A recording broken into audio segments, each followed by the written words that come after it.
Thilakan സാറുമായിട്ട് അലൻസിയറിനെ compare ചെയ്യുന്ന ഒരു വിഭാഗമുണ്ട്. എന്തടിസ്ഥാനത്തിലാണ് അങ്ങനെ ഒരു കമ്പാരിസൺ ഒരു നടനെന്ന് എനിക്ക് തോന്നിയിട്ടുണ്ടോ? അത് എനിക്ക് ഭയങ്കര സങ്കടകരമായിട്ടാണ് തോന്നിയിട്ടുള്ളത്. ഞാൻ ആർക്കും പകരക്കാരനല്ല. എനിക്കുള്ള സ്ഥാനം എന്ന് പറയുന്നത് എന്റെ ഇരിക്കുന്ന കസേര മാത്രമാണ്. തിലകൻ സാറിന്റെ സിംഹാസനത്തിൽ ഇരിക്കാനുള്ള യോഗ്യത ഒന്നുമില്ല. ഒരാളെ നിങ്ങൾ താരതമ്യം ചെയ്തത്.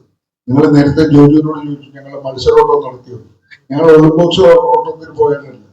കല എന്ന് പറയുന്നത് കായിക മത്സരം പോലൊരു പരിപാടിയല്ല. അതൊരു കൊടുക്കൽ വാങ്ങലാണ് കലയിൽ. അദ്ദേഹം തരുന്ന ഒരു ആക്ഷന് ഞാൻ റിയാക്ഷൻ കൊടുത്തിട്ടില്ലെങ്കിൽ ഇദ്ദേഹത്തിന്റെ ആക്ഷൻ ശൂന്യമായി പോകും.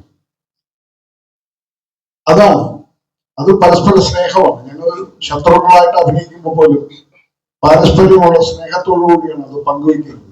അവിടെയാണ് നിങ്ങൾ ആസ്വദിക്കുന്നതും ഞങ്ങളുടെ ശത്രുത നിങ്ങൾ മനസ്സിലാക്കുന്നത്. അത് ഞങ്ങളുടെ അഭിനയമാണ്.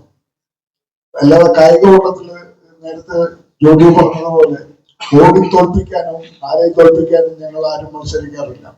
അങ്ങനെ ഒരു മത്സരം ഞങ്ങളുടെ ഈ സിനിമയിലോ എന്റെ ജീവിതത്തിലോ ഞാൻ ഉണ്ടാക്കിയിട്ടില്ല. ഞങ്ങൾ ആരും ഉണ്ടാക്കിയിട്ടില്ല എന്നാണ് എന്റെ വിശ്വാസം.